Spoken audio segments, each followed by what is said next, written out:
Swayam Prabha. Digital India. Educated India.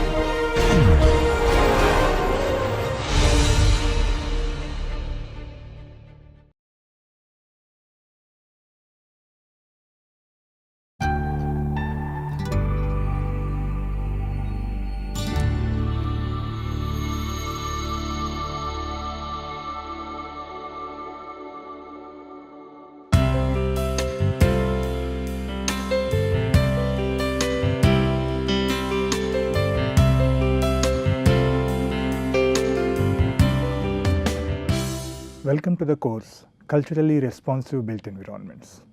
Today we are going to talk about understanding construction workers' housing.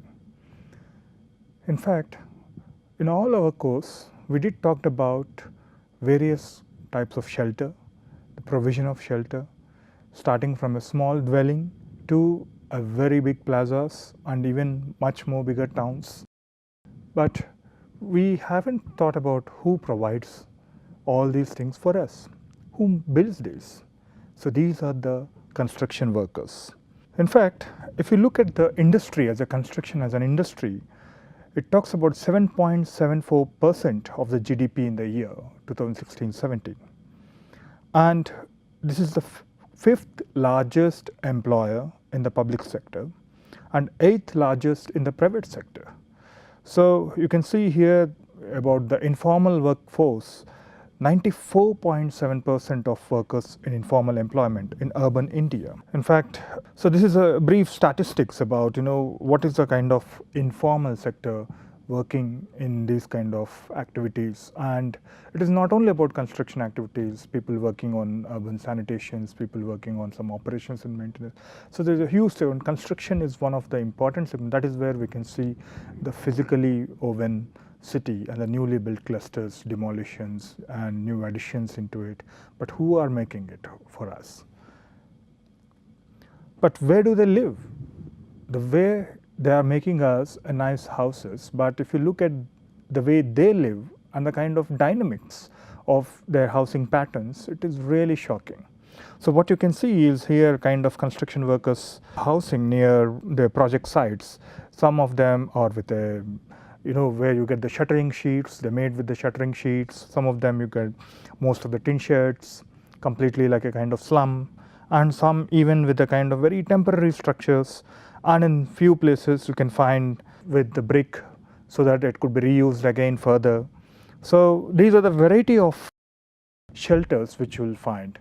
But if you look at the kind of duration, that is again a kind of temporal framework, because it depends on who they are, for what purpose they are, what is the skilled labor, unskilled labor, what time they are going to be in this project. So everything has, so how one can understand this whole dynamic situation. And this is where one of my students, Venkatesh Arunachalam, he developed his master's dissertation on design strategies for construction workers' housing. So this is just recently completed thesis, and why I'm showing this is, at least this can give a better idea on a kind of methodology on how he has implemented to understand the construction workers' housing and its dynamics, and what are the various the potential actors who play in it, and as well as various external and internal influences, how it shapes the dynamic environment. So it not only provides a way to look into it, it also provides various introduction to various dimensions. One, how it's not just only the architectural dimension which have a control of it, but there is much beyond it. So that is where Venkatesh looks into it, and how he collates all the information and how he triangulates with one another, and how he develops the design strategies. But still, instead of showing X, Y, Z, I just want to introduce my own student's work, where he developed a very intensive study, especially in an Indian context. So the first stage is how we can understand the construction workers. In fact, there are a lot of missions I would like to bring to your notice. The Housing for All mission, by 2022, they want to cover a vast number of housing projects, and the demand is also that 20 million houses are needed. And again, the affordable housing projects which are in partnership. So on one hand, there has a demand on the housing, and especially the lower income group, the EWS, and the Ministry of Rural Development, Ministry of Urban Development, all of them are cooperating and coordinating with various projects. But the other side, if you see, there are many aspects how these projects also fail to accommodate the construction workers, whether in terms of gender, whether in terms of their the financial aspect of it, whether they have the health aspect of it. So there are various blocks which can talk about how they fail, and especially the safety aspect, the deaths.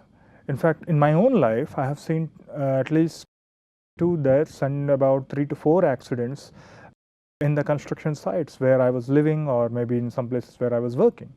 So this, why did this happen? Because of lack of implementation of appropriate measures and certain protocols. And again, the gender, because this is a hard work, how gender, especially the women workers, how they spend their lives, what are the constraints they have, what are the difficulties they have, because it's biologically how they are different. And especially for the pregnant women, and how it becomes difficult because there's no paid medical leaves when they are on a, when they have to deliver a baby or when they are pregnant. Obviously, certain facilities may or may not be there. So this is a very quite difficult composition. And what they get paid is very meager incomes. So you're talking about 200, 300, 400. Talks about unskilled, it's about 350, and semi-skilled 420, and 506, and about 600 it's about highly skilled.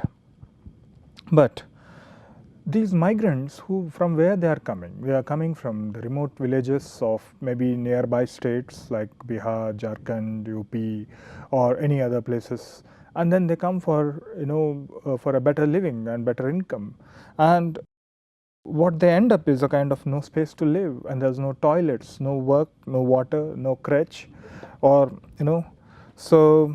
And now if you look at the actors, one, if you look at the developer, so the project initiator who actually funds or who actually promotes the development, and then there's a registered building contractor, and you have the subcontractor, and then you have subcontractor, and then the Mukaddam recruits from village for on-site workers. So for example, in many of the cases, what they do is, let's say a group of 100 workers, he brings from Bihar village or some other Bengal or Orissa somewhere, and he is the leader within the group of villages, and he brings all the men for a period of 2 months or 3 months, and then they stay here and then they go back. So they are trained in that particular work, and they do that work and they go back, and that's how they keep rotating in that whole process. So obviously there's a kind of local leaders who are associated with the contractors, the subcontractors, and that is how the whole chain process works. And in terms of the social security aspect and the living conditions, especially there are 2 sides. One is the off-site provisions and the on-site provisions.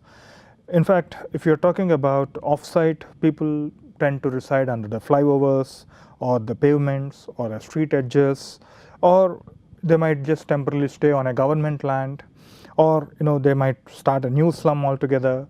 Whereas in on-site, they provide a space for these construction workers, and that is how where their proximity is much reduced. But if you look at a project, a construction worker is aligned throughout the project, but how they are varied. So now there is different stages. One is the project conceptualization. The moment you are conceptualization, you know what is the magnitude of the project you are planning for, you know what is the scale of it, you know what is the duration of it. So how we can procure the land, right? It is not only the land which you are planning to build, but how you can accommodate for your construction workers. That is also an important aspect. And the design development, project funding, obtainment of approval, and then how you select the contractors, signing of contracts, selection of subcontractors, and then allocation of site, procurement of materials, and erection of structures on site. So in this, Hannah wrote from CEPT University, the way she categorized, how you actually tender a project and how you assign the projects and how you erect it. So this whole process from start from 0 to 0. And so how this whole process goes on, starting from the selection of contractors to the, conception of a project, to the end of the project, and to the demolition of the whole cluster. So this is a process. And if one has to understand, this is where you have to bring the project management dimension also into it. Because if you really want to work out the logistics of it, one has to understand what phase of the project, what is the duration, and what kind of skilled labor you need at that point of time. Imagine a brick masons do you need at the time of a structure, or a concrete or a shuttering guys which are needed. So when I'm talking about the construction workers, I'm talking about these people who come for, it's not about a specialized carpenters, it's not about a specialized HVAC people, but I'm talking about the casual labor who does all these masons, or who are set up by this process. So, but one has to understand at a foundation level, and foundation to plinth, you need a different requirement. From plinth to the structure, you need a different requirement, and then the slab, you need a different requirement, and then the finishing of the structures, especially the walls, walling material and everything, then the perfect finishes which comes into it, that is where you go for the plaster works and things like that. That's a different requirement. And then any kind of services, that's a different requirement. So altogether, once if you know, this is one example of in our own campus of IIT Roorkee Boys Hostel project, foundation to plinth, up to G+1 slab, G+3 slab, G+5, G+6, and then you have the machine room, the finishing, and then the completion part of it. So if you look at the inflow and outflow of the, so it goes on from 360, and then it goes on to 520 at some point, and then it comes down, because the more it comes to the completion stage, obviously it comes down. So the peak point is when they are actually developing the structures and whole walling aspects. And similarly, this is how one has to relate with the project management aspect of it and the timelines into it. So that is one aspect which Venkatesh tried to look into it. And then when we are trying to address this holistic issue, which was not well addressed so far, one has to look not just only a case study or studying 2-3 units or any camps and come to a conclusion. So for that, what we did was I asked Venkatesh to, in fact the jury members also asked Venkatesh to go back and looked at the standards, the basic codes, what are our manuals talk about it. So that is where he looked at various standards like International Labour Organization, how they framed the guiding principles, housing standards, at the same time the NBC, the National Building Code, and how they talked about these aspects, the habitat selection criteria, area requirements, and construction materials and areas, and kitchen, toilets.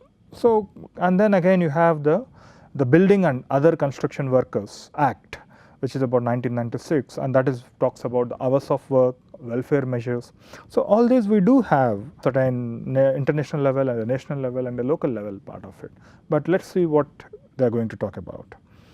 In fact, when we talk about habitat selection, they talk about reasonable distance. So what is reasonable? Is it 1 kilometer, 5 kilometers, 15 kilometers? What is reasonable? So these are all more of a qualitative standards. Now when we say away from electric lines, obviously how far they should be.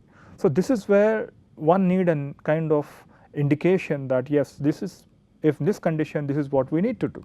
And adequate drainage. So this is again a qualitative terms. What is adequate? How many population? How much?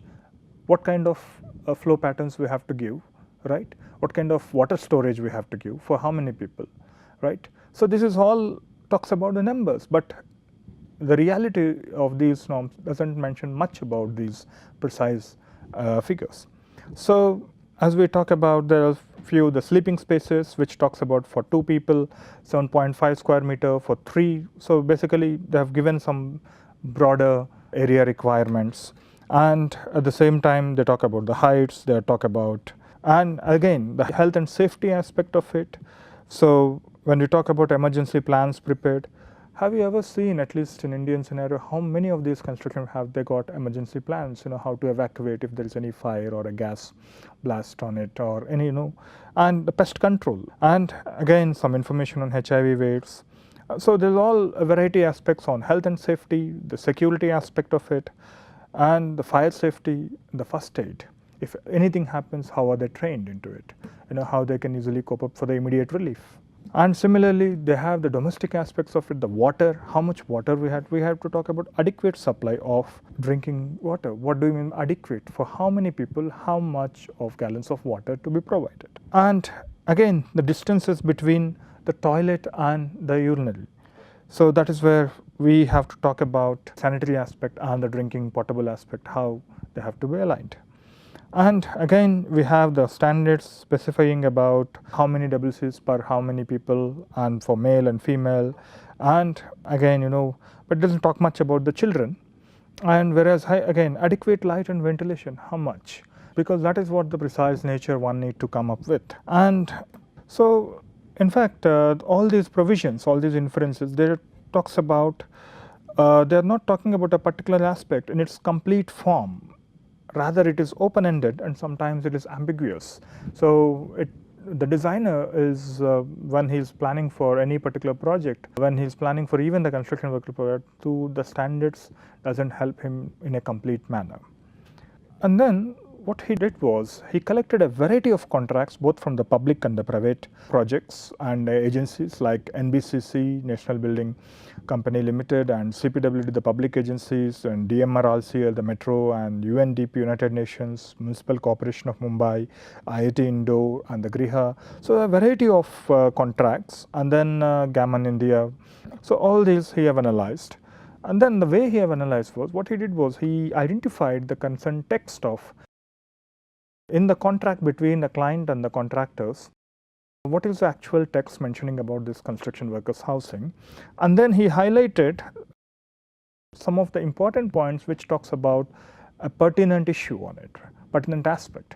In fact, for instance, you can see where we talk about ensure that labor huts area is kept clean and ensure sanitary conditions. That talks about health and hygiene, and whereas the dismantling, which talks about inside or elsewhere, and when we talk about this is dismantling and this is a sanitary condition. So basically he is identifying a kind of content analysis. Through the content analysis, he identified, categorized them into codes, and then he tried to relate what are the various emphasis which has been laid out.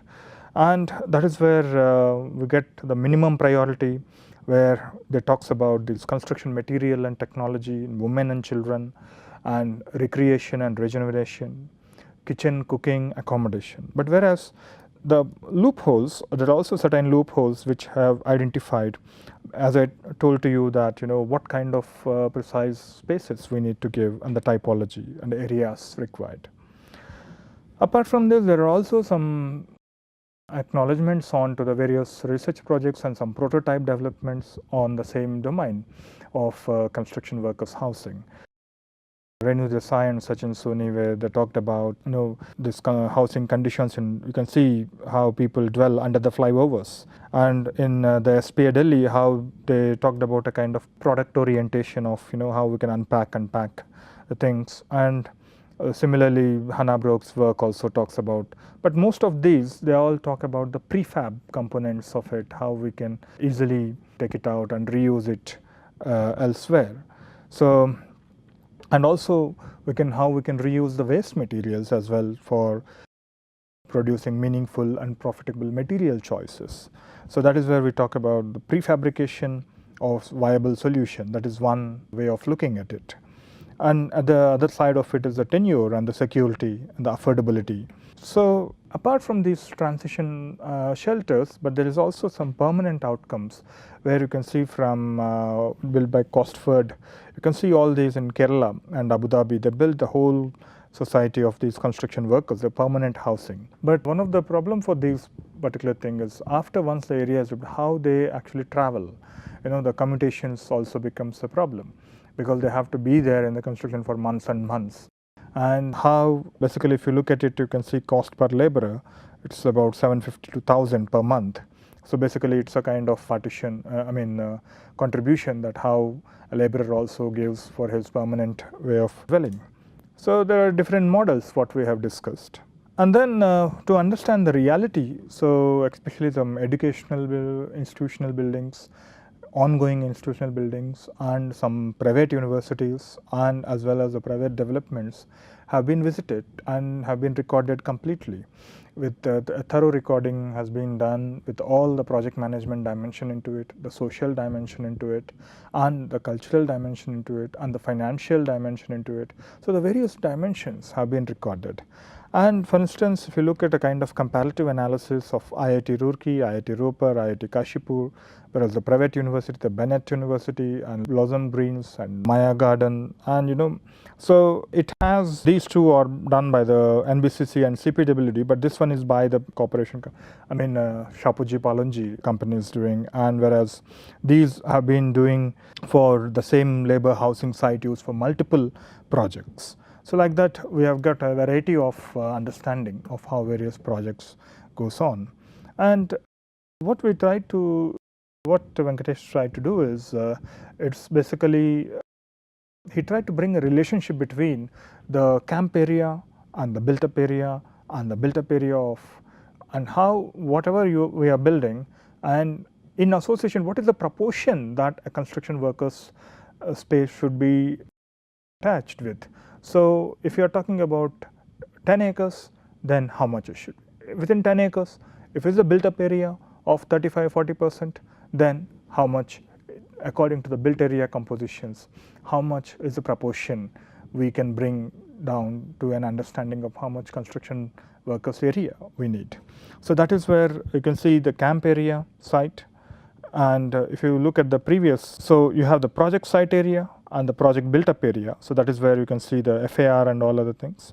So with that, if you analyze with the camp area and the camp built up area, and at the same time the built up area for dwellings and for facilities, and the labor camp area, and this is where you can see the rental system here, free, but here you can see they have been deducted. And then what is the capacity? So that is where the labor count. So then what he did was, he actually mapped everything, all the layouts of it, and what are the activity patterns and what are the material contributions into it. So like you can see that you see a small cafe there, and the material yard here, and the open defecation, and the common kitchens. So which means you can see the proximity, the kitchens and these open defecation are very much nearby. So that is where he mapped all the aspects of their living and how they are segregated by the division of contractor, the subcontractor's house, and as well as the local skilled laborers houses, the family dwelling units, as well as bachelors dwelling units. And so this is how you can see there's an office here, and there is a first aid room, the materials yard, and you have the drinking water and the toilets, bathing and washing, and the common. So basically how the service areas are also categorized in every settlement. And similarly in IIT Kashipur, so recorded all the areas, calculations, number of at peak, what is the number of laborers, and then number of contractors, and the number of dwelling units, and how their activity patterns are decided. And you can see here, for instance, the crèche and the material yard are very much nearby. But you look at the safety aspect of it, because the children, with the poor children, will be playing there, and suddenly a lorry comes and dumps all the pebble, and so there is no barriers or nothing to protect them. Or so that is where one has to see, how we can give a consideration for these health and safety aspects. And the activity patterns are also important. And similarly, you can see that how the camp 1 and the incremental processes into it. So like that, he actually mapped all the spatial layouts into it. But now when I brought the project management aspect into it, you can see that when the project is progressing, the construction workers, the number of housing dwelling, they're also progressing, by started with 18 dwellings, and then it goes on for 144, and then it started reducing. right? So in a span of 4-5 years, the count is gradually coming down, and gradually they keep on moving to other places. So like that, you have to understand at what level, what is the requirement, and how these people are migrating. And so that kind of understanding will also give, a thorough understanding what kind of spaces you need to provide, what kind of services we need to provide, and when, how much. Now, when you talk about the culturally responsive environment, that is where the ethnicity also comes into the picture. So most of these people come from nearby villages, or at least from one locality, who are hired by a local contractor. And if you look at it, you can see he mapped even the ethnic origins of the Bengal or MP. So where they tend to stay nearby places, they try to stay together, and that is where a sense of community is born. But obviously, most of the difficult things in these settlements is often they get disputes from one community to another community. That is the most frequent things which they get. So you can see that how they are staying together in clusters. And similarly, I am Kashipur. Everywhere you can see people. Mostly they're coming from Bengal, Orissa, Bihar, Jharkhand, and UP, and some places they have MP also. And what are the distances they have to travel for their defecation, for their kitchen, and most of them they have a shared kitchen concept, but in reality they also set up their own kitchens outside. So also just a kind of understanding what kind of materials, like you have the tin sheets, you have the brick, sometimes you have the kind of prefab materials. So one aspect you have to understand is here you have to also think about the moment you are thinking of the site, what site you have to provide for them, where you have to, because imagine your construction, your project is in the heart of Delhi or heart of a city.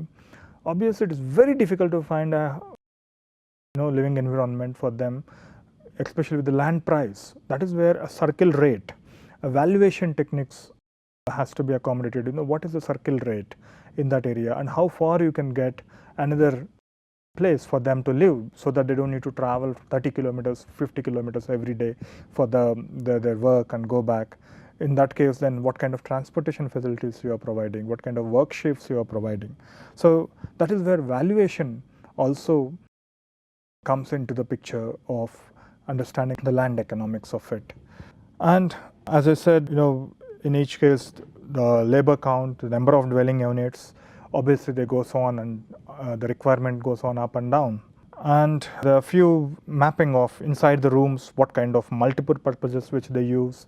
So a small room could be used for multiple, it could be a kitchen, it could be a sleeping room for many people, and the materials are also analyzed. What is the cost of these materials for setting up, and as well as dismantling, as well as how much impact it will take. For instance, if you talk about the cement, it takes, the causes lung infection, and also some kind of the skin diseases. There's a lot of issues are there even with the materials. And in terms of the planning, what we did was all the case studies, they have been brought and tried to compare with the standards. Like for instance, if you talk about average number of houses, what standards talk about, and sometimes the standard doesn't talk about it. It only qualifies it, but it doesn't quantifies it. So that is where when you talk how the existing scenario is there, and how we come to the observations, and how we can placement of services, water and toilets, and how about, because they vary from construction site less than 10 acres and more than 10 acres, how the different requirements are needed for a smaller construction sites and as well as bigger construction sites. So this activity, the whole activity mapping has been done from various timings, and you can see from 5 to 8, 8 to 10, and he mapped out staying with them in a participatory way, understanding what is the dynamics happening in that space, where the women were spending more time, where the men were spending, where the children were spending, and that is where he was also comparing the various material proportions, and how it will cost, and what are the cost implications, what are the impacts on health, what are the impact on design, all these aspects into it. And then again, from the contracts, from the standard, from the contracts, and then what is the kind of design inference which he is getting. So that is how the service infrastructure also has been assessed. So a comparative parameters with the standards, with the contracts, or with any particular guidelines which we have, and with the existing case studies, so that what we can infer through the design. And that is where we talk health and safety, the security, the transport, material storage, the site office, store, market, television, recreation. So there are some other models also which we have to have a kind of the ATMs, the portable water ATMs sort of thing, the solar lighting, and the toilet systems. So all these we do have some options in the market, and how one can negotiate it with the project and how it could be accommodated, that has to be worked out. And similarly, the social response, how the users are feeling about those spaces, and all the social surveys have been conducted. So after an intense survey into it, then the design strategies were developed. In fact, the design strategies were classified into 4 components. One is at a policy and compliance level, the planning and spatial level, planning and architecture level, and the operations and maintenance level, and the establishment and implementation level. So what he did was, in the policy level, he thought of addressing some changes in the standards and the contracts, and then in a planning and architectural component, starting from a range of unit design to the settlement level, and then the supervision and the signage. And here at the end, what he did was he developed a kind of mobile application. If anyone wants to refer, it's a tentative application, but anyone wants to just put in their built up area and the location and the plot area, it automatically gives you how much labor requirement is probably needed, and what kind of housing you need, and what kind of space you need. So that sort of a small design manual has been produced towards the end. So these are the aspects which has been covered in the strategies. I just briefly through. And so as I said, the 3 aspects, one is the project conception and funding, award of contract itself. We have to be careful, and we have to acknowledge these construction workers, the need for their shelter and the facilities for their shelter, and the budget has to be included in that, and the agreements has to be included in that. So this is one thing which we have. And then in the spatial aspect, how we select a site. Are we going to for off-site or an on-site? If it is off-site, where and when and how we are transporting them. Then strategic planning and allocation. Are we allocating the clusters by gender or by family-wise, by bachelors, by ethnicity? And then the provision of services, how far the distances are, setting up the units and additional services and provisions. At the same time, it's not only the provisions, how to maintain a culture of safety, how we inspect and organize. And the last one is dismantle, the creation to the taking it out from the site, and how we can reuse it, because that is where the business aspect of it. So when we talk about the standards, the size of the site, the material, the transportation options, the planning patterns, lighting level, all these things has to be relooked into it. And Venkatesh tried to, and in the contracts also, we should also talk about the demolition of it, and the parking aspect and material. So when we talk about, again, the site selection, as I said, on-site or off-site, the cost of rent, the proximity, all these things has to be calculated. And what are the facilities you have. And if it is less than 10 acre, the whole dynamics is different. If it is more than 10 acre, then the setbacks and everything will vary at all. Similarly, the built up area required, if it is 70 to 75%, whereas it is 25 to 30%. So that makes a huge difference. And the landscape, how we can actually consume the existing landscape, and how we can plan accordingly, so that it can provide a natural shade. And number of dwellings, we are taking about 5 dwellings, and how clusters could be organized and how services could be distributed has been also thought about it. And whether we can go for a dual story or a single story, if it is less than 10 acre, because the size constraint is less, but whereas in more than 10 acres, you have a provisions of having an incremental development, and that is where this option of second floor could go. Whereas the phasing out plan, and the same time, the ethnicity, the single person, the family, supervisor. Some people work in a night shift and day shift, how the dwellings has to be organized. Because when the moment the man is leaving their family and kids in the night shift, obviously, how you can place their dwellings, So ethnic groups. And what are the various space saving techniques you can think of, and what kind of barriers we can keep for the health and safety aspects. So all these have been laid out, and basically from a single user point of view and the family point of view and the supervisor point of view. And again it talks about the distances, and at the same time it talks about, these are a very, I would say, kind of at an initial level from whatever Venkatesh have studied. But these things could be further elaborated, and these could be further evaluated and to make into a concrete suggestions to both the policy and as well as the practice. So you can talk about the materials and how the small conceptual layouts could be laid out, what amount of storage we need to give for them, for each laborer, and the cooking spaces we should give, and the materials which we can give, and even a gunny sack with a lime plaster, a small indigenous ideas of how we can give a kind of permanent settings. And at the same time, how many occupants in one cluster, and what are the role ends. All these are basically what kind of recreational spaces we need to, how we need to provide them, how we can clusterize that. So the storage cabinets, and the service and infrastructure, both for 10 acres and less than 10 acres and more than 10 acres, pest control operations, first aid kit.